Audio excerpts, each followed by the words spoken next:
try that. There we go. Kind of cool, isn't it? Anyway, yeah, I just realized I hadn't done something, so I did it just then. Um, it's one of my little reminders here. But if you listen to the music section, you heard it get interrupted because somebody showed up at our carport. Uh, we were expecting a delivery, so I ran out there to see what it was, and it wasn't what I was hoping. I don't know what it was. That got things interrupted and discombobulated, and so I forgot to click the start recording button over there. But I've done it now, and we're ready to begin. As you can see, we have Bible. Yes, ma'am? I'm thinking it's cats out there because I'm still hearing it. Well, I did tell you about the gray long hair I saw when we had our visitors sometime last week. Yeah, There's also a short haired orange tabby that hangs around. yeah. Um, whatever it was I heard, it's still out there. So I'm thinking there might be a cat out there. Yeah. Maybe that's one of the reasons our cat has been crying a bunch lately. That may be. Mhm. Who knows? So, They knows it. mhm. Psalm 1. And one of the reasons we use this New Living Translation isn't because we think it's a particularly great translation, it's just because it is quite different from the things we're used to reading. So it gives us an opportunity to rethink what we're reading. So here's how it presents Psalm 1. Oh, the joys of those who do not follow the advice of the wicked, or stand around with sinners, or join in with mockers. Can we put that in today's language? All the joys of those who do not follow the advice of the mother-in-law. Says a mother in law. Yeah, you got it. But they delight in the law of the Lord, meditating on it day and night. They are like trees planted along the riverbank, bearing fruit each season. Their leaves never wither, and they prosper in all they do. Now, the simile used here, and there's almost an identical simile used in the book of Jeremiah. One of the reasons I think this psalm probably was written by Jeremiah is of trees. And trees that are planted by a riverbank have an ample and readily available source of water, and that helps them thrive. And that's the idea that this poet attempts to communicate to us. If we align ourselves and focus on the law of the Lord, which is the law of love, if we meditated on it day and night, then our spiritual lives will thrive. Now, this simile here also hints at the image presented in the book of Ezekiel about it's one of the last chapters where the prophet talks about being led by his guide to a river, and every time he crosses it, it's deeper. And then he talks about the trees by the river and how they bear different kinds of fruit, a different kind for every month. And it is a metaphor that John recasts in the book of Revelation. So we get that sense too, because those trees were along a riverbank, and they bore fruit each season, or in that case, each month. Their leaves never wither, and they prosper in all they do. But not the wicked. They are like worthless chaff scattered by the wind. Um, Yeah? it just occurred to me, and I probably am way out in left field because I think that it's an adult like thing. But would that have any bearing on the teaching that the tree of life bears a different fruit every month? Well, let me look that up real quick because I think it does say that in Revelation. Let me see if I can find that quickly.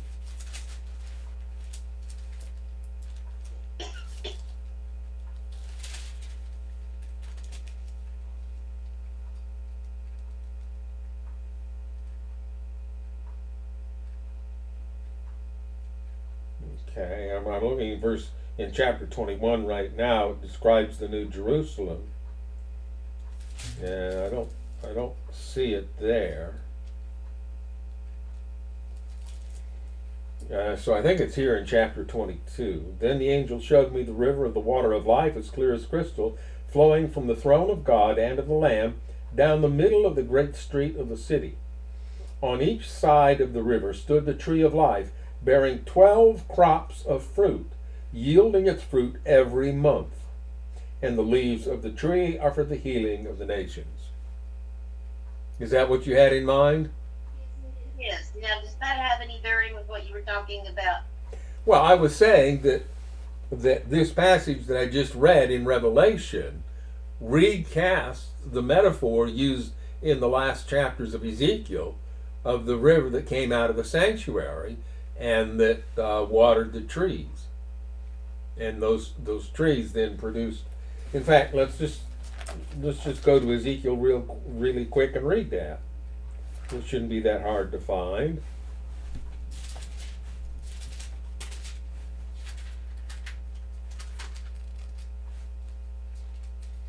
I think it's chapter 47. Yeah, the river from the temple. In verse 6, then he led me to the bank of the river. When I arrived there, I saw a great number of trees on each side of the river. He said to me, this water flows toward the eastern region and goes down into the Arabah, where it enters the sea. When it empties into the sea, the water there becomes fresh. Swarms of living creatures will live wherever the river flows. There will be large numbers of fish, because this water flows there and makes the salt water fresh. So where the river flows, everything will live. And then it goes on down in verse 12. It says, fruit trees of all kinds will grow on both banks of the river. Their leaves will not wither, nor will their fruit fail. Every month they will bear, because the water from the sanctuary flows to them. Their fruit will serve for food, and their leaves for healing. So now you can see how John very much recasts this passage from Ezekiel when he describes the river and the tree of life in the New Jerusalem. Yeah. So, and do you also see the similarity then to the simile about trees planted by the riverbank here in Psalm 1? It also says their leaves never wither and they prosper in all they do. Now it doesn't mention healing, but it does mention fruit and leaves. Anyway, verse 4, we read that. It says, but not the wicked. They are like worthless chaff scattered by the wind. They will be condemned at the time of judgment. Sinners will have no place among the godly. What? I have a question. All right. If a leaf is for healing, what is a leaf? And do you have an idea to answer that? No. Well, this may be unrelated, but how did Adam and Eve cover themselves when they discovered that they were naked.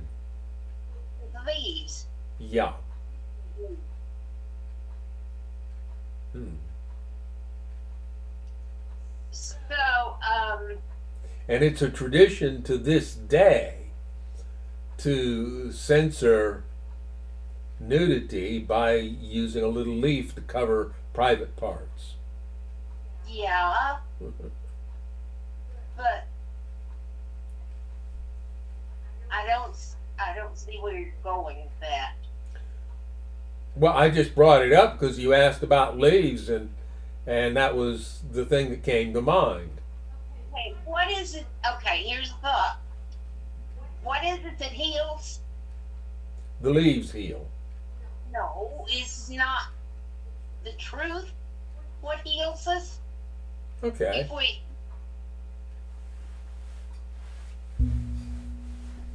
If we accept the truth, then does that not heal us?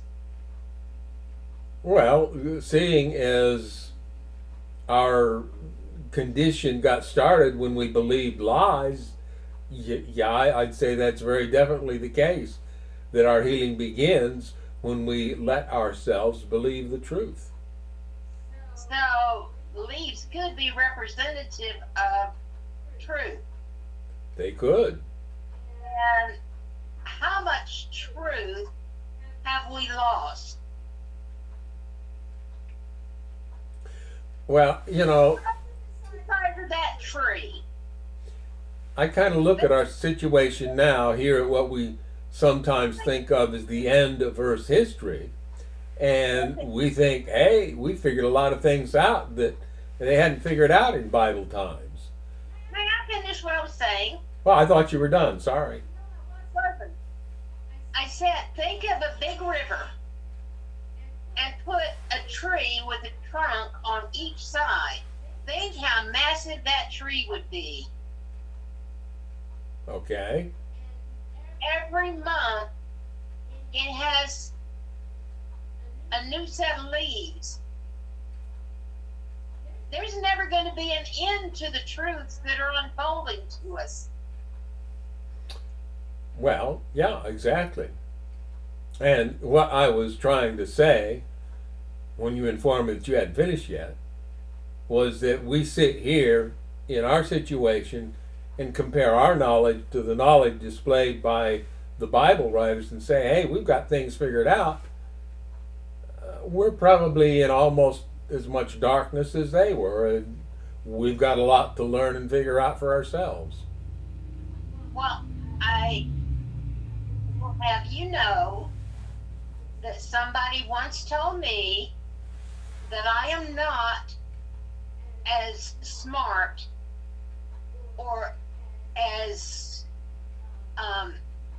close to the Lord as the founders of the Adventist Church, who were uneducated farmers using a Bible whose language they didn't speak. You don't have to believe everything people tell you.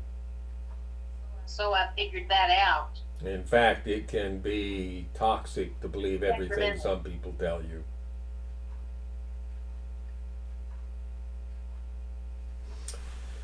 Anyway, we read verse 5 again. You went cuckoo on me. What did you say? I was just going on with verse 5. We've already read it, but since we've talked so much, I think I need to read it again. It's talking about the wicked, and it says, they will be condemned at the time of judgment. Sinners will have no place among the godly. For the Lord watches over the path of the godly, but the path of the wicked leads to destruction. And I'm going to suggest to you that this psalm presents a more advanced view of the character of the Creator than do many of the other psalms. And if in fact this was written by Jeremiah just before and during the Babylonian captivity, that would make sense that by then some of the Hebrews at least had to begun to catch a better glimpse of what the Creator was really like. So you'll notice here in verses 4, 5, and 6 that the fate of the wicked is never attributed directly to the Creator. They will be, it's using a passive voice there, condemned at the time of judgment. So if it's in the passive voice, it's not saying who condemns them. Now let me ask you, and you're there on the phone, maybe you can come up with an answer. Who ends up condemning the wicked at the time of judgment? It's not Jesus. I did not come to judge the world. Okay. So who does it? Your own guilty conscience. Exactly. They will be condemned, it doesn't say it, but we can kind of insert it, by themselves at the time of judgment. They will hear the truth spoken by the faithful and true witness. They will no longer be able to deny the truth, and they will condemn themselves. They will recognize that they did not avail themselves of the opportunities the Creator had given them to correct their life. And then notice it says, for the Lord watches over the path of the godly. So there something is attributed directly to Yahweh. But then the next line of the couplet says, but the path of the wicked leads to destruction. So notice the active agent in that sentence is the path. The path is the subject of the sentence or of the phrase. Translation. What? I think we're losing something in the translation. Well, might be, but I'm making the point that sentence structure here actually tells us the subject of that phrase is path, and then the verb is leads. So what leads the wicked to destruction? It's the path they have chosen.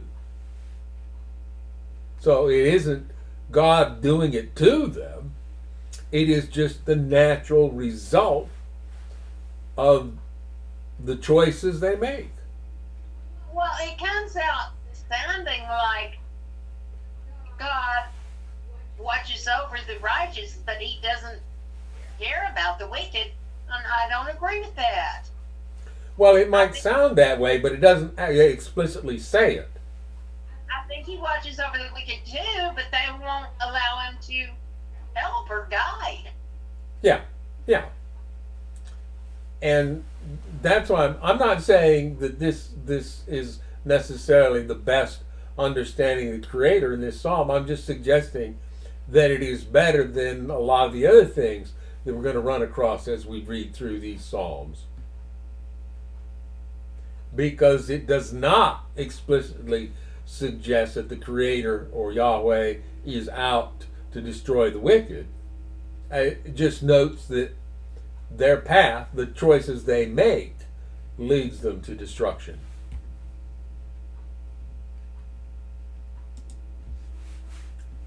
Psalm 2. This one is very often referred to as messianic. And in fact, a number of the verses out of this psalm were adapted into Handel's Messiah oratorio. Why are the nations so angry? Why do they waste their time with futile plans?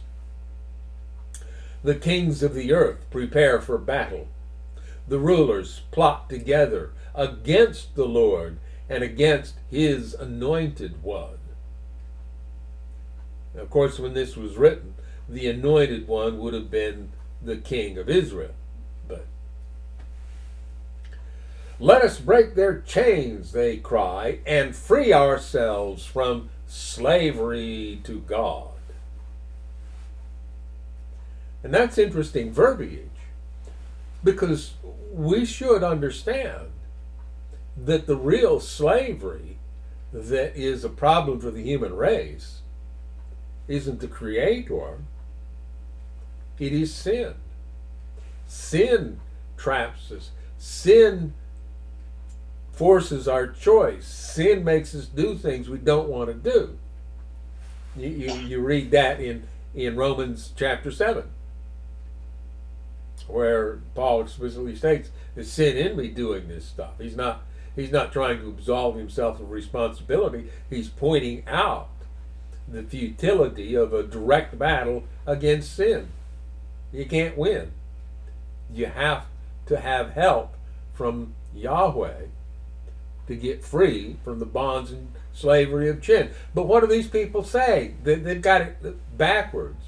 I won't use the term we've been hearing this week about how things are backwards because it's impolite, but we get it backwards. So they're saying, let us break their chains, they cry, and free ourselves from slavery to God. Well,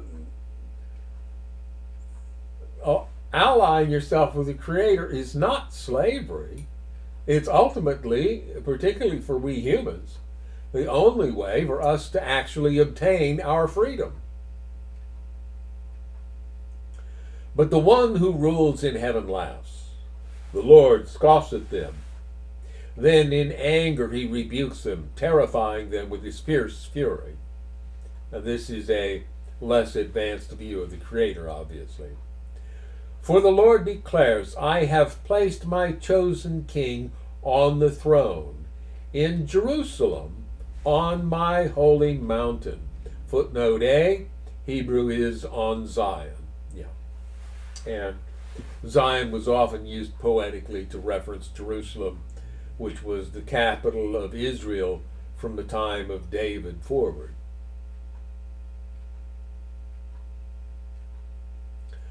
The king proclaims the Lord's decree. The Lord said to me, you are my son. Today I have become your father. Two footnotes there, B and C. Footnote B, son, capital S, also in 2:12. And then C says, or today I reveal you as my son. All right? And that verse gets quoted in the book of Hebrews, where the author refers to Jesus and the way that it's put in Hebrews, to which of the angels did he say at any time, you are my son, today I have become your father? So the author of Hebrews uses this verse in reference to Jesus, and that's why I think the footnote suggests that son might actually need to be capitalized here, because it's a reference to Jesus. Although I will say that the poet who wrote this most likely had in mind the king on the throne in Jerusalem. I mean, it's essentially explicit there in verse 6. Only ask, and I will give you the nations as your inheritance, the whole earth as your possession. Now, that's kind of interesting. I was having a little discussion with AI earlier and talking about the ideas we have presented, that ownership of this earth is one of the issues between the Creator and the Destroyer in the great cosmic controversy issue. And so this verse 8 that says, the whole earth as your possession, that's one of God's goals, is to regain for the human race possession of this planet in a restored state. Verse 9, you will break them with an iron rod and smash them like clay pots. Now, I can't tell you for sure if this is true, but I read somewhere that in Handel's Messiah, the highest note the tenor ever has to sing comes on that word break, when he has an aria that involves this verse.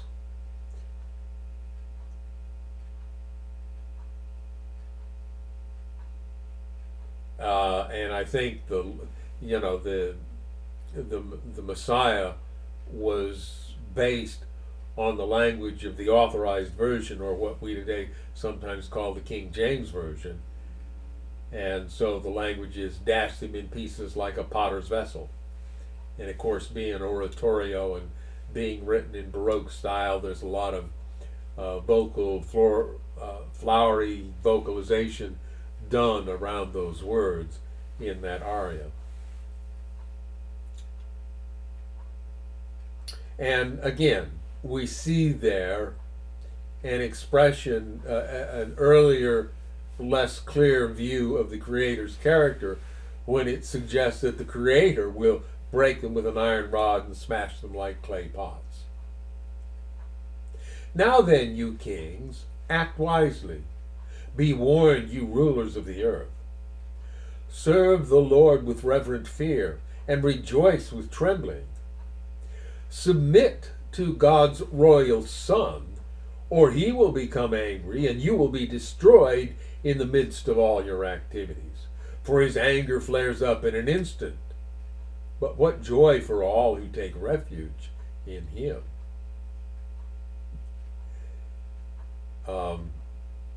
Yeah. I want to see how it says that here in the NIV. It's what I thought, yes. Kiss the Son, lest he be angry and you be destroyed in your way. Now it does use passive voice there, you will be destroyed, instead of active, but you put as is right after he will become angry. It does kind of suggest that the Son is going to destroy you in the midst of all your activities. And we know that's not true. So,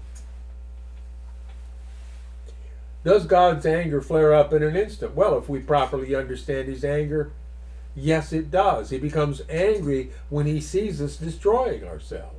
And yes, that can flare up in an instant because we're humans and we're fickle and we have a tendency to change our minds just like that, and change our minds from something sensible to something entirely ridiculous. Anyway,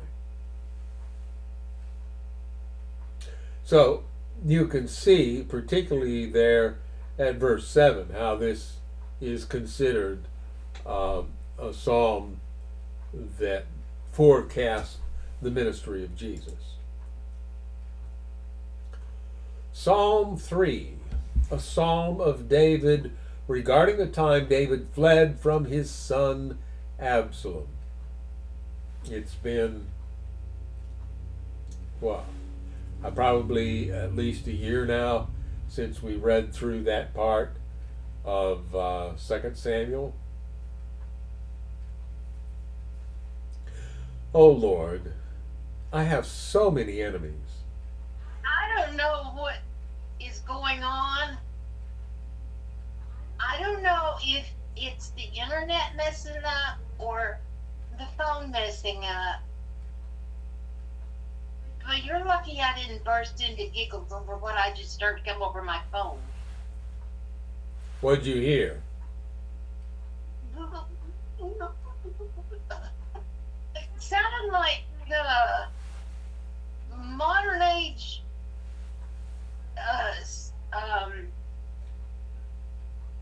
computerized punk rock. All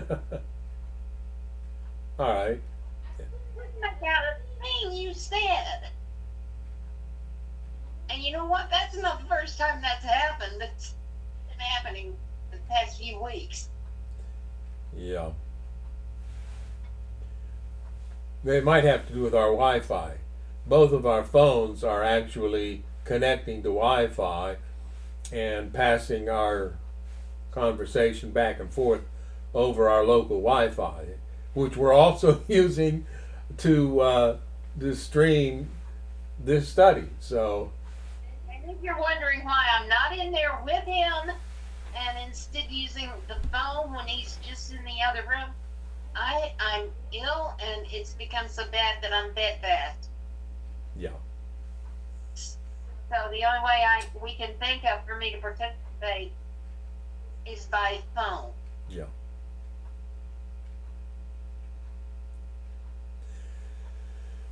Well, did you pick up that this is a psalm regarding the time David fled from his son Absalom? No. Okay, well, that's Psalm 3. That's what it says about it. So it's a psalm of David. And he starts out by saying, "Oh Lord, I have so many enemies." I mean, even his own son has turned out to be an enemy. So many are against me. So many are saying, God will never rescue him. Interlude with a footnote, because I'm sure that's going to tell us that that's how they've chosen to render what most Bibles render just a transliteration of the Hebrew, Selah. So the footnote says, Hebrew Selah. The meaning of this word is uncertain, though it is probably a musical or literary term. It is rendered interlude in this translation, of course, throughout the Psalms. But you, O Lord, are a shield around me. You are my glory, the one who holds my head high. I cried out to the Lord, and he answered me from his holy mountain. Another interlude. I lay down and slept, yet I woke up in safety, for the Lord was watching over me. I am not afraid of 10,000 enemies who surround me on every side. Arise, O Lord, rescue me, my God. Slap all my enemies in the face, shatter the teeth of the wicked. Victory comes from you, O Lord. May you bless your people.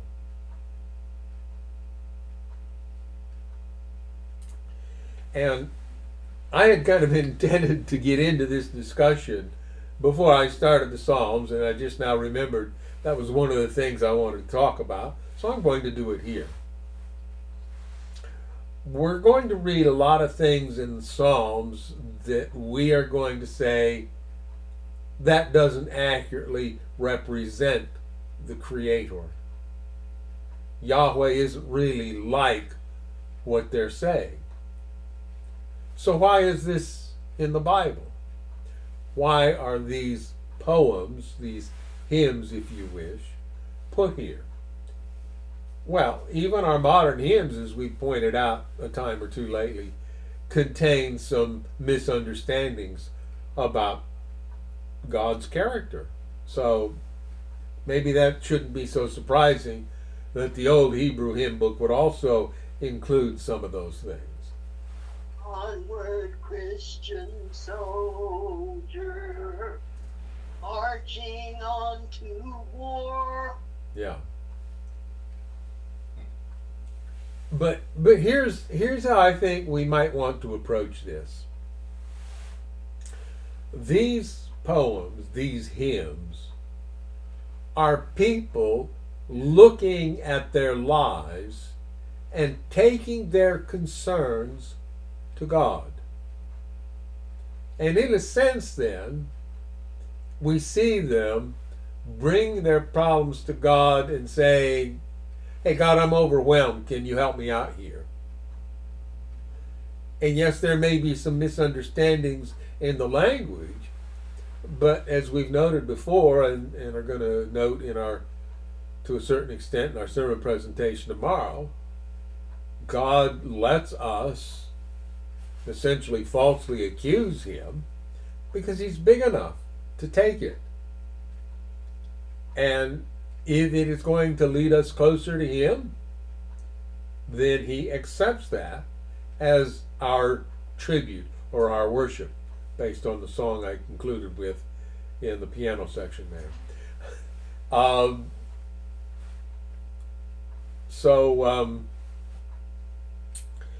As we read this psalm and we place it in the context of David fleeing to, I think it's Mahanaim, in order to escape the armies of his son Absalom, then we can understand that in that situation he brings his troubles to God. And he asks for God to rescue him. And yeah, he uses some questionable language like slap all my enemies in the face, shatter the teeth of the wicked. But even if he misunderstands God, he's going to God. And God can accept that as worship and fealty and devotion. No, it's a case of, in some of those places where he writes, it's a case of, this is what my enemy is doing to me. Why are you allowing it? Nevertheless, I will trust you and follow you. And isn't that what essentially exactly what we read in the comments of Job in the previous book? Yeah. God, what's going on here? I'm innocent, and yet all these terrible things are happening. Why aren't you bailing me out? But guess what? Even if I die, I'm going to trust you.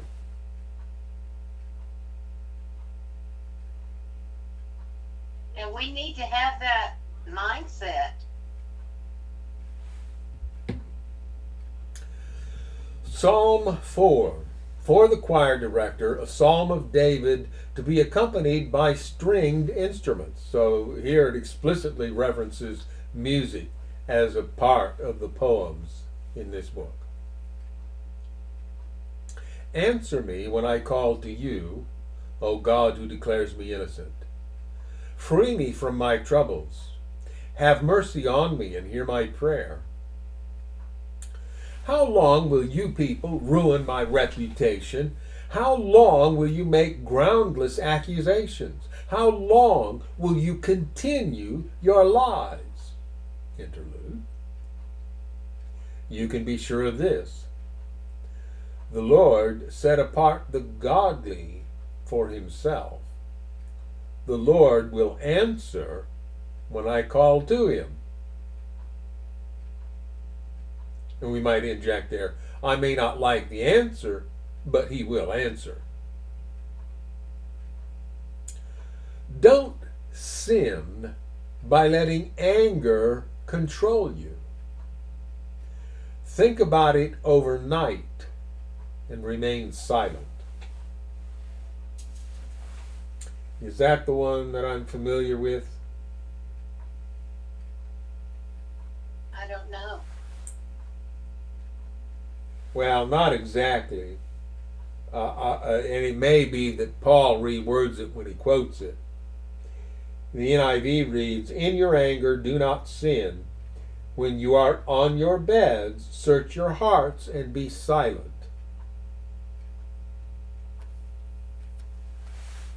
But there you need to understand what sin is.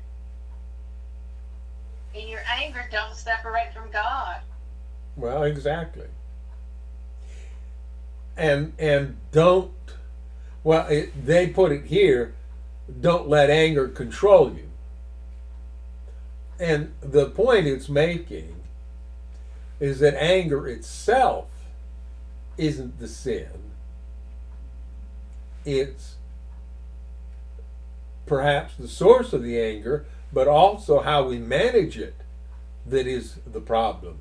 And we have suggested that God does get angry.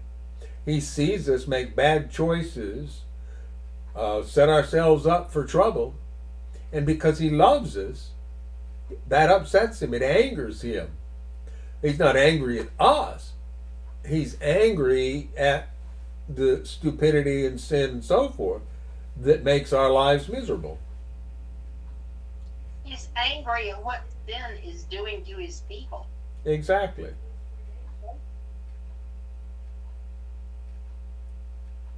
Offer sacrifices in the right spirit and trust the Lord. How did Jesus put it? If you get to the altar with your gift and there you realize that there's an unresolved issue between you and somebody else, drop your gift right there. Go reconcile yourself to that person that you have an issue with. And don't come back and offer your gift until that reconciliation's taken place. Then come, he says, and offer your gift. So we kind of get a sense of that approach here in verse 5. Offer sacrifices in the right spirit and trust the Lord. Many people say, who will show us better times? Let your face smile on us, Lord. You have given me greater joy than those who have abundant harvests of grain and new wine. In peace I will lie down and sleep, for you alone, O Lord, will keep me safe.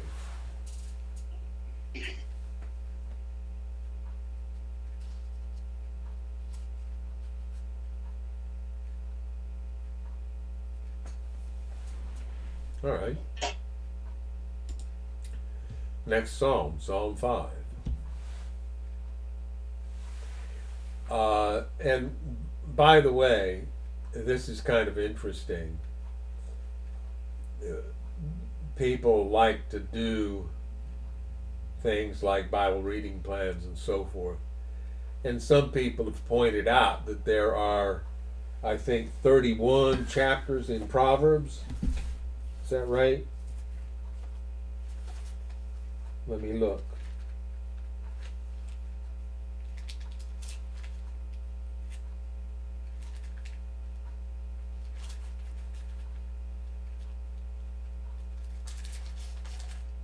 Yes, 31 chapters in Proverbs. So, that's one for every day of the month. Well, if you're going to try and do that with Psalms, there are 150, and that round number is accomplished by dividing one of the Psalms, and which one you divide depends on whether you're more Orthodox or if you're Protestant. The Protestants divide a psalm before Psalm 23, so that in Protestant Bibles the Shepherd's Psalm is Psalm 23, but in Orthodox or Catholic Bibles the Shepherd's Psalm is Psalm 22. And then they divide a different psalm later in the book to end up at 150. So that's a bit of a manipulation to get to that nice round number of 150. But 150 divided by 30 is 5. So if you were going to read the book of Psalms, you could do it by reading 5 Psalms a day. Of course, the day that includes Psalm 119 would be a longer day, but anyway. So, Psalm 5 is for the choir director, a psalm of David to be accompanied by the flute. Okay, interesting. And yeah, the NIV does also include that introductory language. And I haven't updated the position of my King James since Job 14. So let's get here and look that up here to see, because even the King James does include those introductory remarks. Okay, yeah. See, the King James does not translate all of that. They transliterate some of it. So it says, to the chief musician upon Nehiloth. I don't have my really close glasses on, and that's very small type. But I think, yeah, Nehiloth, a psalm of David. So the more modern versions have actually translated those terms to suggest strings, flutes, and so forth. O Lord, hear me as I pray. Pay attention to my groaning. Listen to my cry for help, my King and my God, for I pray to no one but you. Listen to my voice in the morning, Lord. Each morning I bring my request to you and wait expectantly. And this is a verse that kind of supports the concept that at the start of our day, we need to recommit ourselves to God, to our Creator, and to seeking His guidance, His presence in our lives, and seeking to live as He designed us to live. And we need to do that regularly, and so we need to make that commitment in the morning. That's the beginning of the day for most people. Now, retired people like me, the literal morning may not be when we start our day, but the point is, when you start your day, that's when you need to do these things. And that's when you need to bring your request to Him and wait expectantly. O God, you take no pleasure in wickedness. You cannot tolerate the sins of the wicked. Therefore the proud may not stand in your presence, for you hate all who do evil. Well, we would contend that God hates the evil, not those who do it. But anyway. You will destroy those who tell lies. The Lord detests murderers and deceivers. Well, again, this is a psalm. This is the author expressing his concerns and the struggles of his life and bringing it all to God, to lay it on God, let God help him deal with the problems. Because of your unfailing love, I can enter your house. I will worship at your temple with deepest awe. Lead me in the right path, O Lord, or my enemies will conquer me. Make your way plain for me to follow. My enemies cannot speak a truthful word. Their deepest desire is to destroy others. Their talk is foul like the stench from an open grave. Their tongues are filled with flattery, and there's a footnote on flattery there. Greek version reads, with lies.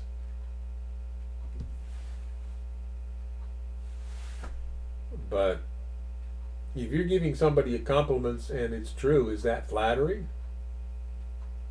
Isn't the very concept of flattery that it's a lie? Which, by the way, is kind of what AI chat things kind of get into. They kind of flatter the user and tell them how good they are. It's. Why did you start using that? What are you saying? Start using that.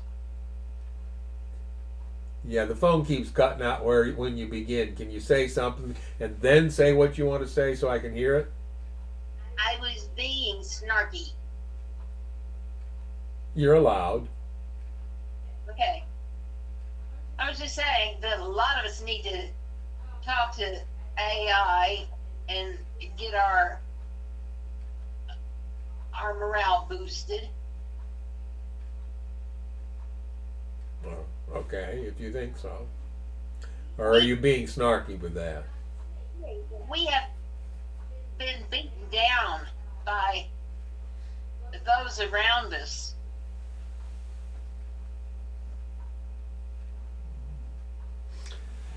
And since it's kind of come up here, let me tell you about something that I kind of researched and looked into this week, because I want to share a blog post that I ran across while I was doing this. Now, the song that we ended the musical prelude with was Andre Crouch's My Tribute. Years ago, somebody told me that Mr. Crouch was preparing an album and he wanted to record How Great Thou Art. And his producer said, no, write your own song. And My Tribute was what he wrote.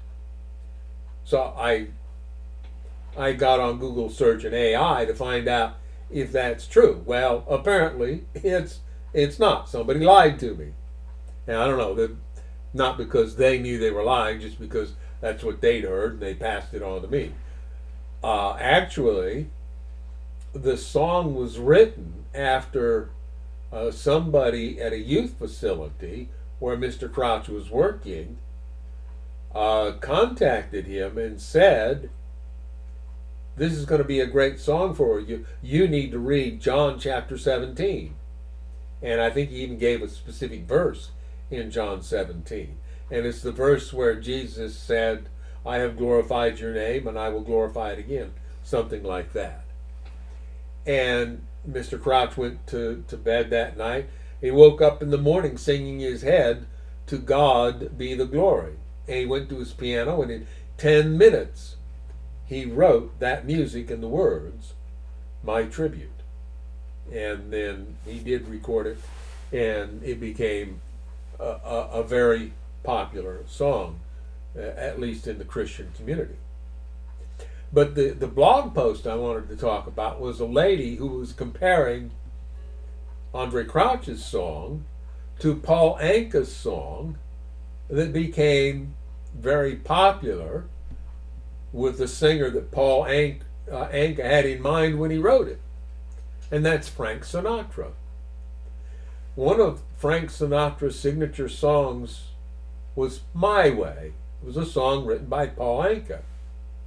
And this person pointed out, and I was able to confirm it through other sources, Frank Sinatra actually disliked that song. He thought it was too self-indulgent. But he performed it because that's what his fans wanted. And there's even a report that at one time in the 80s, after a performance, he was heard to say something like, "I hate that song." And so the blog post was comparing the attitude in "My Tribute." If I gain any praise, let it go to Calvary, Mr. Crouch's words, to the arrogant, self-inflamed, "I did it my way" of Paul Anka's song, in contrasting that. Now, I read something here that made me think of that. Oh yes, their tongues are filled with flattery.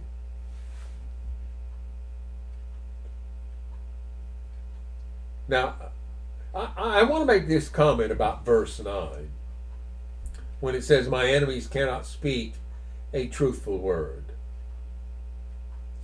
In our self-orientation, we humans tend to take a certain view of events. And our view of events might deviate a little bit, or even quite a lot, from the truth, based on our own personal biases and prejudices and self-focus. And somebody else who has a different interest in the situation might recall the same situation very differently. And without actually lying, because they're expressing their personal viewpoint, they say things about the situation, and the other person says, "Ah, that's a lie." And you'll hear that in court cases. And sometimes judges have to kind of get a little hard on the people on the litigants, because some of them will want to shout out while the other person's speaking, "That's a lie." And we humans do have a tendency to view things that way.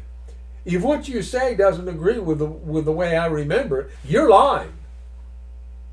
And I'm wondering if maybe David, the psalmist here, has kind of succumbed to that phenomenon when he says, "My enemies cannot speak a truthful word."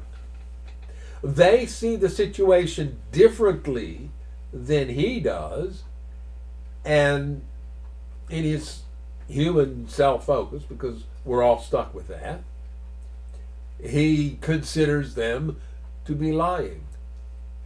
Well, a lot of what we believe in has been imposed upon us through our life. And we do tend to see the world colored by those beliefs, right?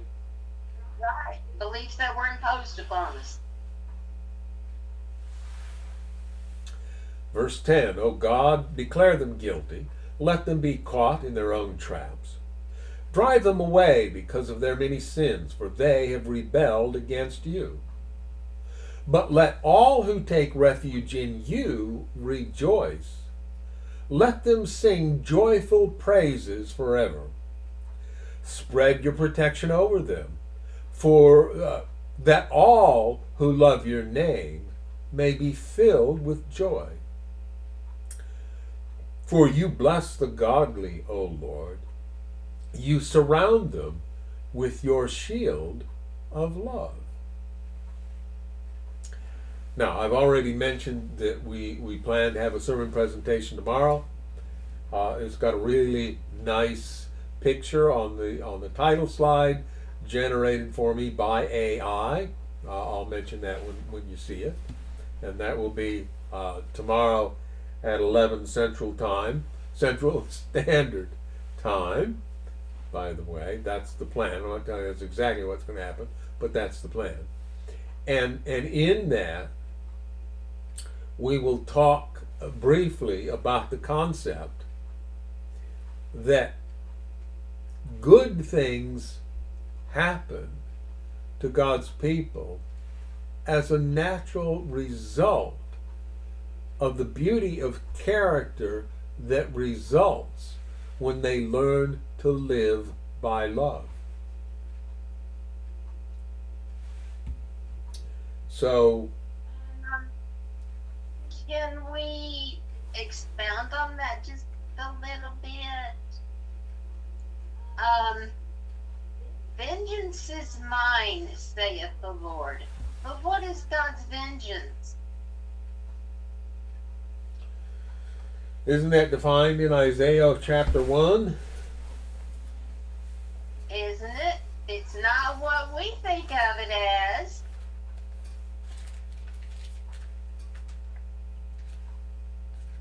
We've read it in this group before, but I don't think it would hurt to read it again if I can find it.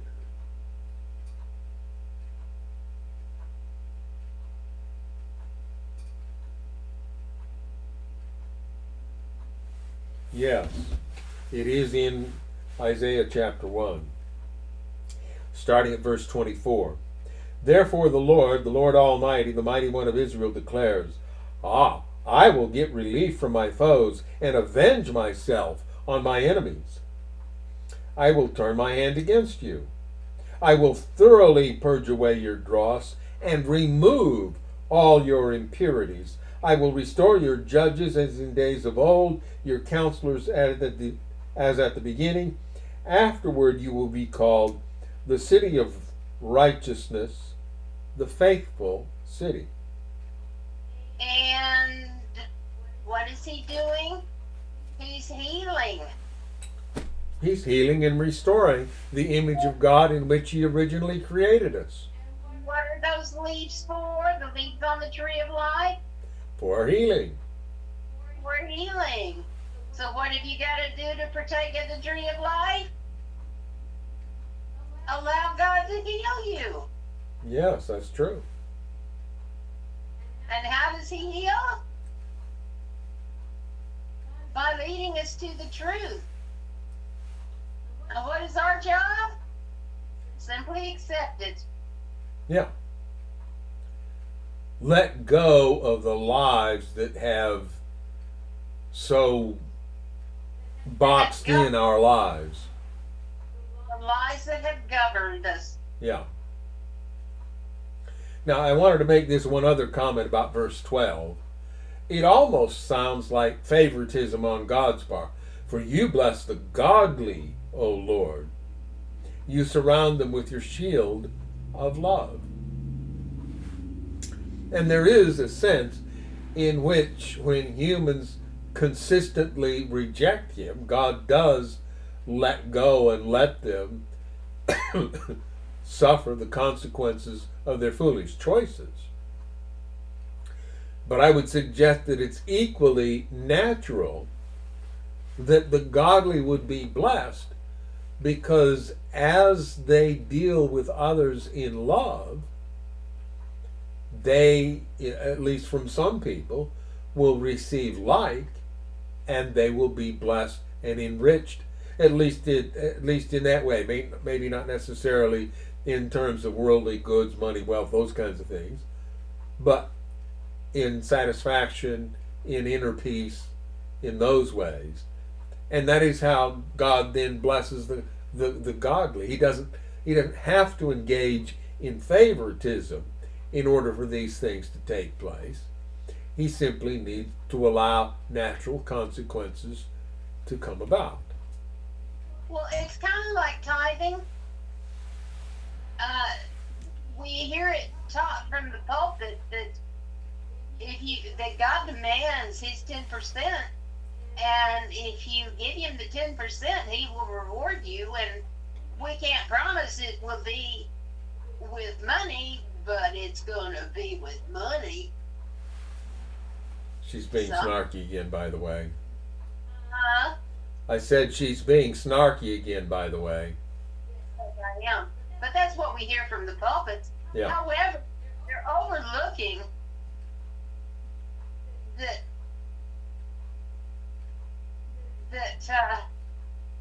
God doesn't want us tithing from selfish motives. No. He loves a cheerful giver, and He never promises wealth. But the wealth, as in financial wealth, we do receive the blessing of learning to give, of learning to love. And that's worth a whole lot more than green pieces of paper. Mm-hmm. Yeah.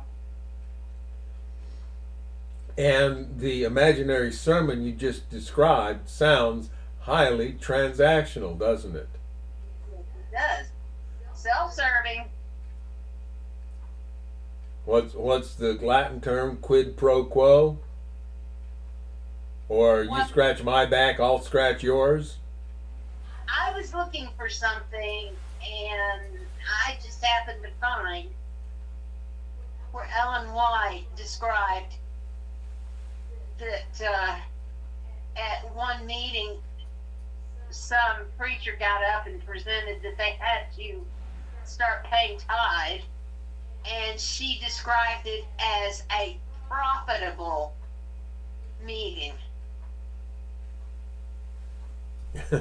Yeah. Profitable, speaking of money. Yeah. Moving on, I think we've got time for one more song. We've got roughly 10 minutes, so. I dare the church to run their budget with 20 times what you and I spend on running this little thing on Friday night. I don't think they could do it. Well, yeah, here's. Run it at 100 times what we spend. Well, I was going to say, it doesn't matter what the multiplier is. Any multiplier times 0 is still 0. Yeah. Exactly. We share what we've come to know with those who want to hear what we have to say. Yeah. I shouldn't say that we, spend 0 on it, because we do have to maintain some of the computers and equipment, and we have to pay for internet access, but we're doing those things anyway, so we're just utilizing resources that we've already paid for. So in that sense, no, we don't spend anything on it. No, we have that website. Yeah, which I currently don't have a way to get into. I need to get online and find a way to manage that. It isn't going to cost us an arm and a leg. Yeah, well, I thought we figured out how to break in. I lost my book of passwords, and we've not been able to get in. And I finally broke into it. Yeah, you did get into it, but I went to my computer and looked at it and downloaded some of the source code and looked at it, because we had always worked with what you see is what you get tool to develop the page, and it's not at all that simple with the tools that we don't have right now to work with it. If you just look at the raw code of the page, it's well, some people would say it's a little above my pay grade. So I've got to look for a tool for that and use it. Anyway, we're not going to get this psalm done if we don't start on it. And I think I heard my wife just hang up for some reason. Anyway, Psalm 6 for the choir director, a psalm of David, to be accompanied by an 8-stringed instrument. Now that's interesting, and I think that's unique to this translation. Yeah, the NIV puts it, for the director of music with stringed instruments, according to Sheminith, a psalm of David. And I'll bet you the King James is even more obtuse. To the chief musician on Neganoth upon Sheminith, a psalm of David.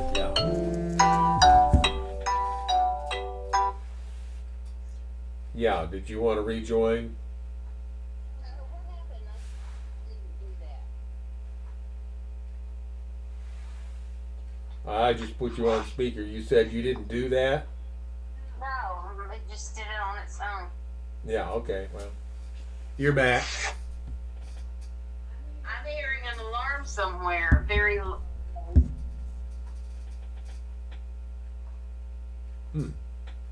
I don't hear it from here. We're almost done. Let's get done, and then if there's something I need to attend to, I can do it. So we just read that, and this version translates the whole thing instead of transliterating anything. The NIV transliterated that bit about the here is translated 8-stringed instrument. So essentially, David is not only writing the words, he's also writing the music and specifying the instruments to be used. O Lord, don't rebuke me in your anger or discipline me in your rage. Have compassion on me, Lord, for I am weak. Heal me, Lord, for my bones are in agony. I am sick at heart. How long, O Lord, until you restore me? Return, O Lord, and rescue me. Save me because of your unfailing love. For the dead do not remember you. Who can praise you from the grave? I am worn out from sobbing. All night I flood my bed with weeping, drenching it with my tears. My vision is blurred by grief. My eyes are worn out because of all my enemies. Go away, all you who do evil, for the Lord has heard my weeping. The Lord has heard my plea. The Lord will answer my prayer. May all my enemies be disgraced and terrified. May they suddenly turn back in shame. Well, this is clearly one of those Lord, please do bad things to my enemy psalms. And as I discussed earlier, I think we need to understand this as someone taking his concerns and the issues of his life to God, and at least to some extent refusing to take vengeance and retribution into his own hands and saying, here God, you deal with it because I might do something stupid if I deal with it. And yes, he asked God to disgrace and terrify his enemies. Can I say something? Yeah. If you have an enemy and you want to get even with him, the worst thing you could do to that enemy, the most vicious thing you could do, is let the Lord heal him. Because when the Lord does that, He will bring him face to face with what kind of person they are and what they have done and how you have responded and others, how they have hurt others. And that is one of the most difficult things you will ever experience when you have to deal with that. Mm-hmm. So let the Lord have his vengeance. And if the person survives that, they're going to be a changed person. They won't be your enemy anymore. Now, let's take a moment to look at verses 4 and 5, because there David uses a bit of logic that is repeated frequently in the Psalms. Verse 4 reads, "Return, O Lord, and rescue me. Save me because of your unfailing love." And then verse 5, "For the dead do not remember you. Who can praise you from the grave," or from Sheol, which is the place of the dead. So the grave is a very accurate translation there. Essentially, David is saying, don't let me die. If I die, I'm not going to praise you anymore.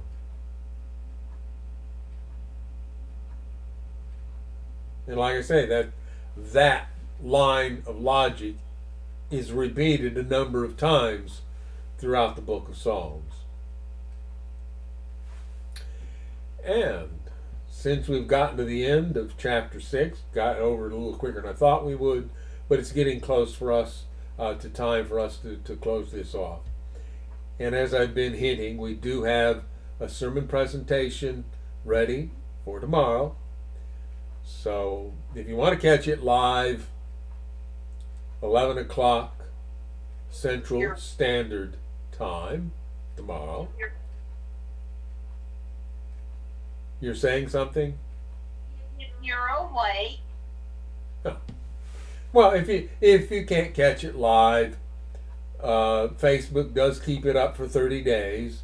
You would have that long to view it before it goes away. It's at 11 o'clock if you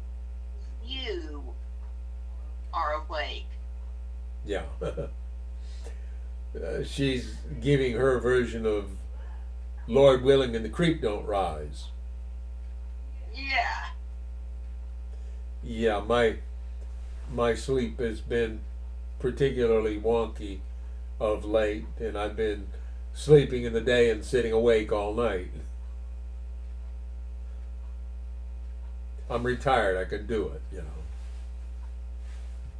Anyway, so that is an invitation, and you know, if you don't, then we will continue with Psalm 7 next week.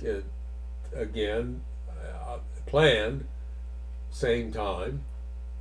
And so, until then, we say goodbye and God bless.